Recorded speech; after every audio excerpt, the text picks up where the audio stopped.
Hello friends, myself Mohit and I am going to dictate you Stano Legal Matter. Please subscribe my channel and press the bell icon for more dictations. So be ready for the dictation. 5, 4, 3, 2, 1, start.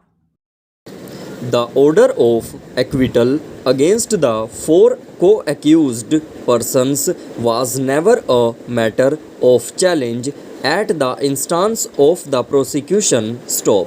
The poor illiterate lady preferred an appeal before the High Court against the impugned judgment, but the High Court, examining the conviction on merits, took note of the bare facts regarding the compliance of sections 42, 50 and 55 of the NDPS Act made, and since the psychotropic substance was recovered from the residence of the appellant, considered it to be the basis for upholding conviction and sentence of the appellant under the impugned judgment dated 26th February 2018. Stop.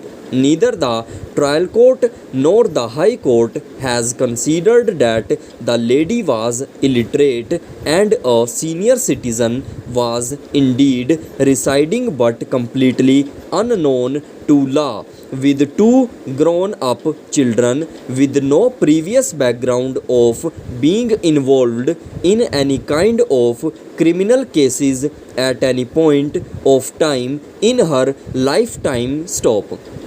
The case of the prosecution was that on being received a telephone call, PW7 Vinay Singh along with his beat staff reached village and accused appellant, who was residing there, was served a notice, and other accused persons were not found at the time of search. The present applicant was taken into custody, and against the two accused persons against whom there was an allegation that they were involved in the illegal trade and who supplied this psychotropic substance to the appellant, both were charged for offence under section 27A of NDPS Act. Stop. All the other four co-accused persons were acquitted by the learned trial court under judgment dated 8th November 2012 and held the accused appellant guilty to the offence, as she was in possession of the house from where the psychotropic substance was recovered, and appeal preferred at her instance came to be dismissed. Stop.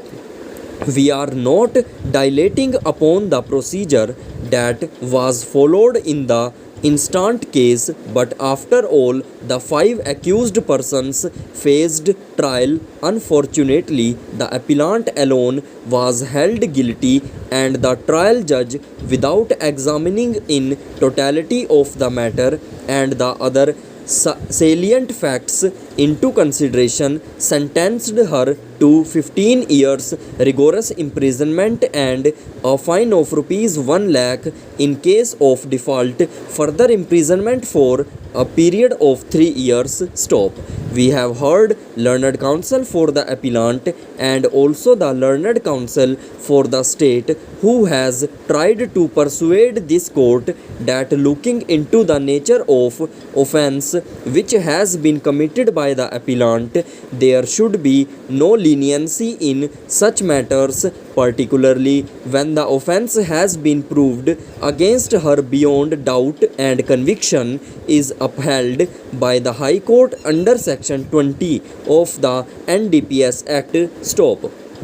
It may be noticed that minimum sentence prescribed under the NDPS Act for such offence under section 20 is 10 years, which may extend to 20 years with a fine of rupees 1 lakh, which may extend to rupees 2 lakhs. Stop. While imposing higher than the minimum punishment, such of the factors which are to be taken into consideration have been provided under section 32B of the NDPS Act. But after we have gone through the record with the assistance of the counsel for the parties, we are of the view that the learned trial judge as well as the High Court stop.